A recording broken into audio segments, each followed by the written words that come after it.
When the Berliet T100 debuted at the Paris Motor Show in 1957, it was so massive that organizers had to construct a special pavilion. The truck simply couldn't fit inside the main hall.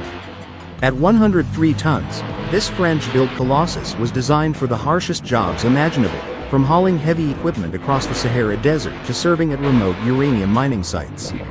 Powering the T100 was a monstrous 29.6-liter Cummins V12 engine capable of producing up to 700 horsepower. But handling such a beast wasn't easy. Steering alone was so demanding that engineers added a separate Panhard motor just to control the steering system.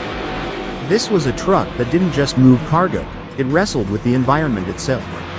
In 1962, engineers experimented by fitting one T100 with a gas turbine engine, but the idea was quickly abandoned after fuel consumption proved wildly impractical.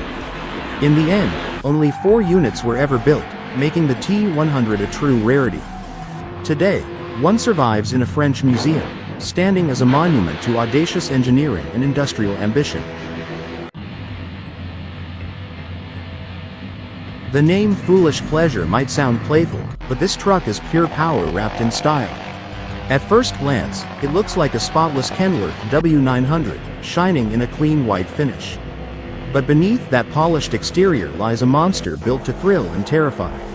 Under the hood is a Caterpillar 3406E engine, tuned for performance and capable of unleashing astonishing power.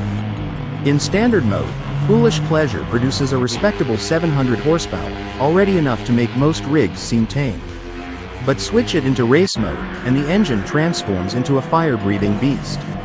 Dynos struggle to measure the surge of power as tires scream, exhaust stacks erupt with fire and smoke, and the crowd erupts in cheers. This truck isn't built for hauling freight. Its true stage is the drag strip, where it competes in uphill races across the United States, both with and without a trailer. Everywhere it goes, it leaves fans awestruck, and perhaps gives a few environmentalists something to frown about. For its fans, though, Foolish Pleasure is the definition of diesel-fueled excitement. Meet Big Pete, the heavyweight champion of the monster truck world. Tipping the scales at a massive 7.5 tons, it's nearly twice as heavy as most of its rivals. Measuring 5.5 meters long and 4 meters wide, this mechanical giant is closer in size to a small house than a typical truck. Built on the frame of a Peterbilt 359, Big Pete holds the distinction of being the world's first semi-truck monster truck, even featuring a detachable trailer for added spectacle. Under its aluminum hood sits a 7.4-liter Chevrolet V8 engine, but the real marvel lies in its military-grade transmission, capable of driving 4 separate axles.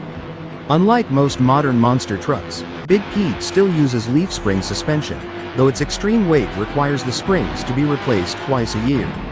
When Big Pete enters the arena, its sheer mass makes the earth tremble. As it crushes cars and launches into jumps, fans often joke that it isn't just a truck, it's a mobile seismic event that leaves crowds both shaken and amazed. When an oil tycoon builds an off-roader, you can be sure it won't be ordinary. Enter the Dabian, a monstrous 10-wheeled machine that looks more like a rolling fortress than a vehicle. Created by Sheikh Hamad bin Hamdan Al Nahyan, famously known as the Rainbow Sheikh and the world's biggest car collector, this off-road giant began as a military-grade Oshkosh truck. To it, he added a Jeep Wrangler cabin, creating what is arguably the most outrageous off-roader ever built. Weighing a colossal 24 tons, the Dabian is powered by a 15.2-liter Caterpillar diesel engine producing 600 horsepower, an engine type normally reserved for bulldozers.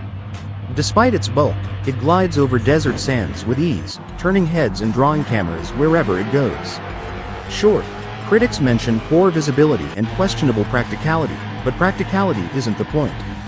For the Rainbow Sheikh, vehicles like the Dabian are proof that every wild automotive dream can be brought to life. When Swedish tuning legend Sven-Erik Svempa Bergen